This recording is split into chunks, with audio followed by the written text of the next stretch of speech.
mga ka-trending, welcome back to ZK Trend. Sobrang busy ngayong araw ng ating Don Bell at magkasama nga ngayon ang dalawa dahil kapwa nga nanood sina Donnie at Belle sa advance screening ng movie nilang Tayo sa Wakas.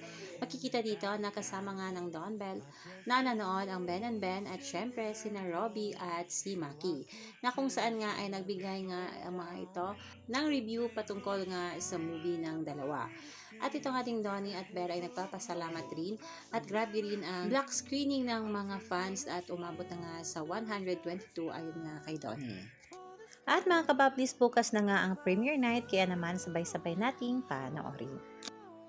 And of course, bukas na po ang premiere night namin, so we are very much looking forward to sharing this film that is very close to our hearts with all of the Filipinos and of course our audience worldwide.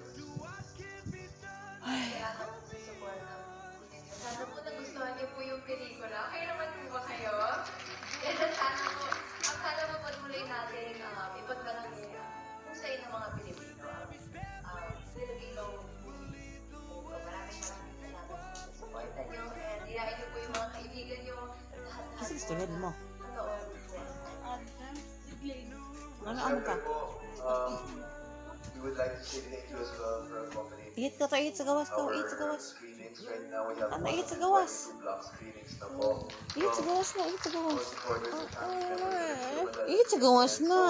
Please, kung pwede po, mas dagdagan pa natin yung natin. Ihit na sa gawas Para mas lang. makita yung story po Ihit ni sa gawas Swan lang. Jessica. Siyempre, just about Sige, si mama, ihit si bebe. Ihit si bebe. Yes, maraming salamat po. And we're looking forward to having more moments with you in the next coming weeks. Thank you guys. Hopefully you guys enjoy. Salamat po. Congratulations, Mr. Chief.